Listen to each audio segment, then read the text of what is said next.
Never mind about that. That was me trying to do a line from the movie. Hello, huge movie fanatic Nate stopping on by. Once again, coming at you for one of my famed movie/Blu-ray reviews. Today I'll be reviewing the movie and Blu-ray of Alfred Hitchcock's Number 17, which was just recently released on Blu-ray by Kino Lorber in a beautiful 4K restoration. So my history with Number 17 goes all the way back to 1998 when I got this, which might very well be one of my very first DVD box sets. It might be the very first DVD box set I ever bought. This is put out in 1998 by, I think it's a just hole-in-the-wall company, M-A-D-A-C-Y. I don't know how you say it, Madison. I don't even know how you say it. I feel really smart right now. Madison Entertainment, Madison Entertainment Group, incorporated 1998. Yeah, see, Quebec. This is the outfits from Quebec, and I think pretty much they, I'd say at the time, and maybe even still now to a certain extent, you know, all these movies were probably public domain, and these are all Alfred Hitchcock movies, and the movies that are featured in this box set are Sabotage, Murder, and the original The Man Who Knew Too Much from the 30s, Secret Agent, and Number 17.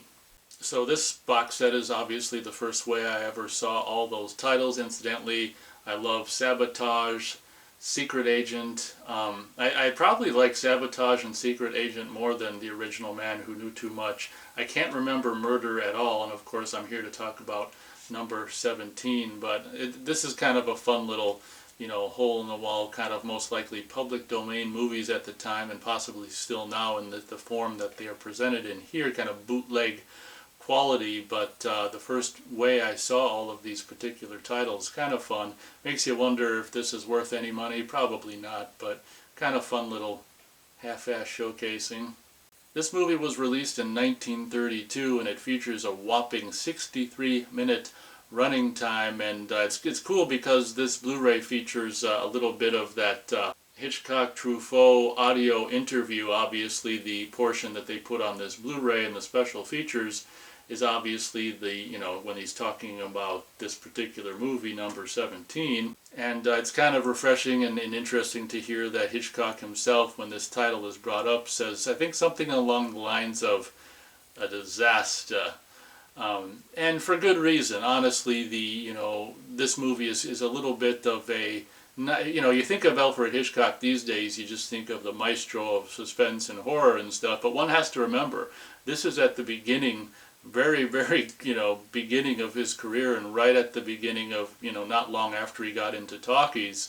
And, apparently based on that little interview with Francois Truffaut that's featured on this Blu-ray when they talk about this movie, apparently he had just recently done a movie before this that I don't think performed very well, so when he did this movie he was in a kind of a rebellious mood, and he just kind of like don't give a crap kind of a mood, which kind of honestly shows a little bit. The premise of this movie is very simple. I'm not going to go into much of it, but I remember when I saw it for the very first time in '98, I actually really kind of liked the atmosphere of this movie, and I will say the atmosphere of this movie is one of the strong points of this movie, where just a stranger is walking down the road and his hat blows off on a windy, spooky night, and with the wind blowing hard, and his hat blows off and ends up getting caught in the entryway of this in between the fence of this one spot, this one house. This whole movie takes place in kind of this apartment house, and he ends up seeing like a light up in the stairs. He puts his hat on and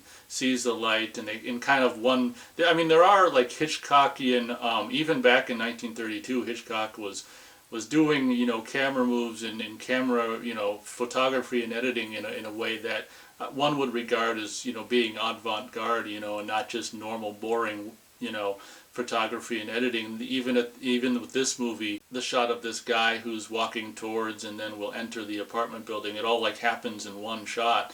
The approach, it's the camera's following him, it's got his back in the shot and following him to the apartment building, and he opens the door and the camera follows him in, and a black cat comes down the stairs.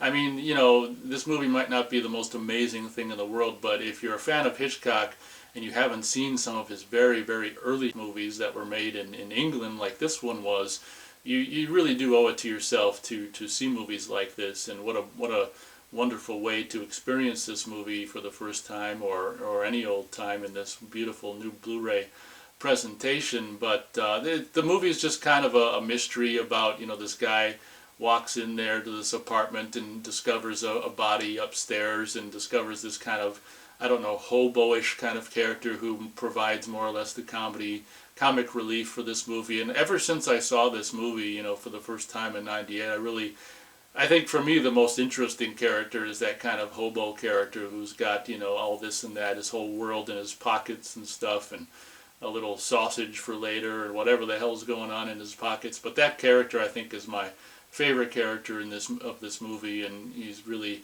kind of got that interesting, you know, whatever kind of British accent that is. And, you know, this movie is based on a play, so basically the majority of the movie takes place in this one location, this apartment building location, and on these, you know, basically there's 2 or 3 stories of this apartment building. And being 63 minutes long, obviously it doesn't last that long, and it's not a, you know, I don't know, if you're more you know, used to slam bang kind of action-packed movies of today, obviously this movie might not, even at its, you know, short 63-minute running time, might not be for you. But I watched it a couple times, the Blu-ray, after I got it, and, you know, I still contend that even though the first, you know, what I would regard as maybe the first, you know, 3/4 of the movie that take place in the apartment complex aren't that amazing, they do manage to keep the movie moving forward. Like, you know, the one guy walks in there, meets this other guy, sees presumably a dead body, and wonders if this guy did it. They're trying to figure out who did it. They meet this young girl who's the daughter of the guy, you know, the dead body, and then the dead body disappears, and then some, you know, shady people end up coming in, and, you know, the movie's constantly peeling back new layers of the scenario or the story or whatever you want to call it. So it never, you know, in all of its 63 minutes-ness existence, it never, even though it all takes place, like in, you know, the majority takes place in this one area, for me it never gets boring, because you're constantly introducing new characters and new twists. And yeah, I mean, it's just a really quaint early Hitchcock movie, and I never, you know, when I saw that, you know, original kind of bootleg, you know, DVD from 1998, I never would have expected to ever experience this movie in the way that you can now experience it with the Kino Lorber Blu-ray release. It's a real treat, and I love movies like this, and it's such a treat to be able to experience for the first time number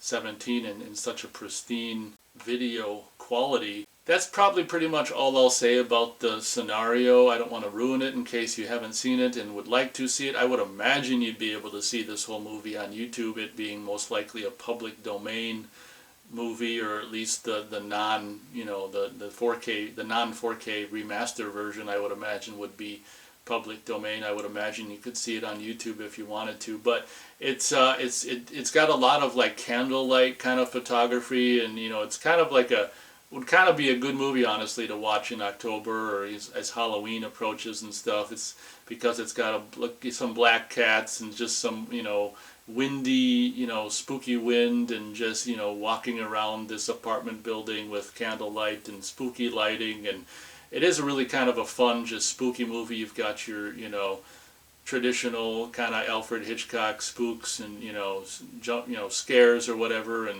whatever, maybe a little bit of suspense or thrills when the couple people are handcuffed to the railing, and then the railing gives way and they're hanging from it. There's some stuff that's fun. But one thing that before I, you know, start talking about the Blu-ray, I want to mention, and, you know, as I finish up the movie part of the review, is the end, which I would regard as like the you know, the last fourth of the movie. It finally moves out of the, you know, the apartment building location and moves into this like chase scene. And I haven't seen this movie for a long time, so I forgot how extensive and long. I mean, even by today's standards, I think a lot of people, even possibly teenagers or 20-somethings these days, would even be impressed by the chase, the train chase that happens at the end, where the bad guys, I can't remember, I don't even remember everything, but I think the bad guys kidnap the girl, of course, and the one main character whose hat blew off at the beginning has to like follow them. He kind of commandeers, hijacks a bus and makes the bus follow the train so they can, so he can rescue the girl and, the kind of the hobo guy, I think, as well. But the chase that they do, I mean, it was, upon watching it again when I got the Blu-ray, I didn't remember it was so long, and it's just like, even by today's standards, I mean, the chase is really epic, and it's so cool because so much of the chase, it's a combination of, real, the bad guys took the hobo guy, I think, and either that or the hobo guy jumped on the train. I think they took the girl, kidnapped the girl, and the hobo guy might have jumped on the train to try to save her or whatever. But, so they're on the train. It's a combination of actual train, actual bus footage combined with, miniature train and miniature bus footage. It's absolutely delightful, the last fourth of this movie where it's this chase scene. It's absolutely delightful, and it's just amazing how long it goes, really.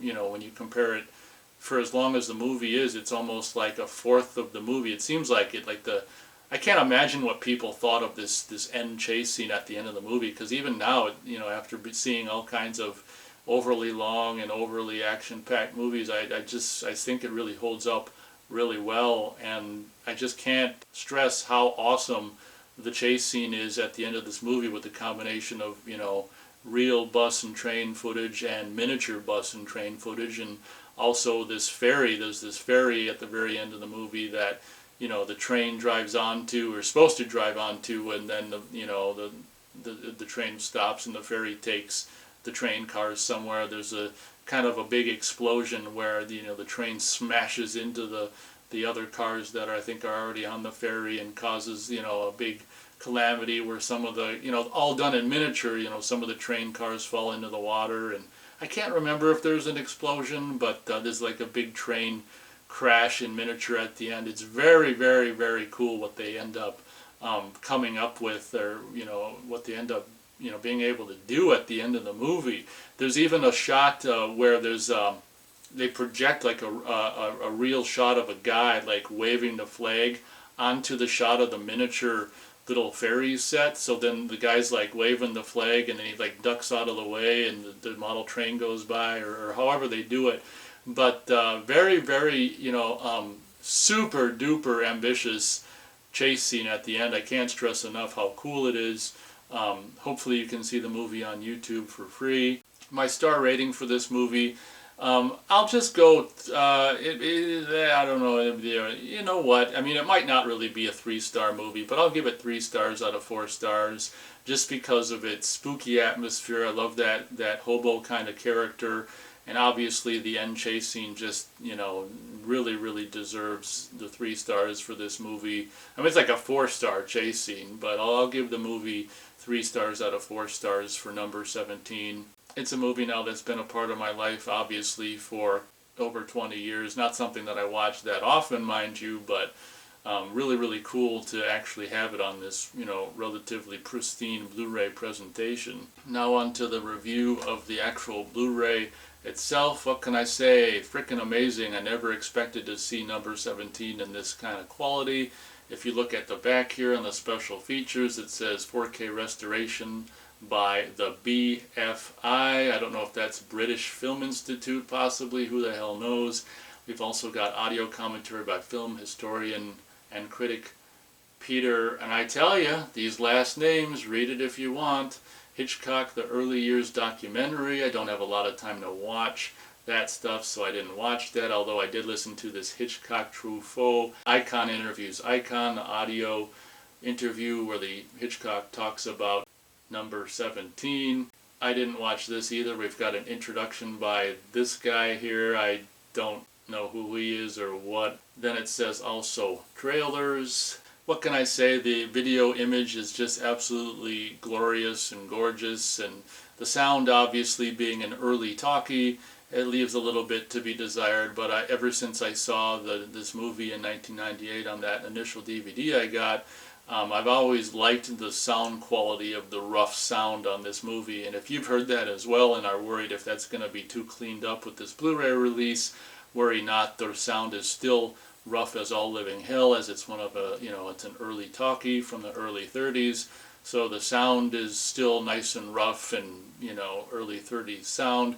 The image is really, really amazing. One thing that I will, let everyone know about is I don't even know how to put it into words, but there are instances, maybe, I don't know if it's in the, maybe midway through the movie or something like that, where there's some kind of very light, I still don't know if I don't think I was seeing things. I think there was some kind of light, like, I don't even know how to describe it. It reminds me of the old days of tube TVs and stuff. If you had a kind of not a perfect video connection, kind of a light, what I can only describe as, like, I don't know, video noise or something like that happens maybe halfway through the movie or at some point. I don't think it is happening throughout the entire movie, but I don't know how to put it into words. I would imagine if I was a real Blu-ray geek, I'd probably know the exact words for what this thing is, but it's kind of like, all I can describe it as is just like a video anomaly that I don't think is supposed to be there, that is there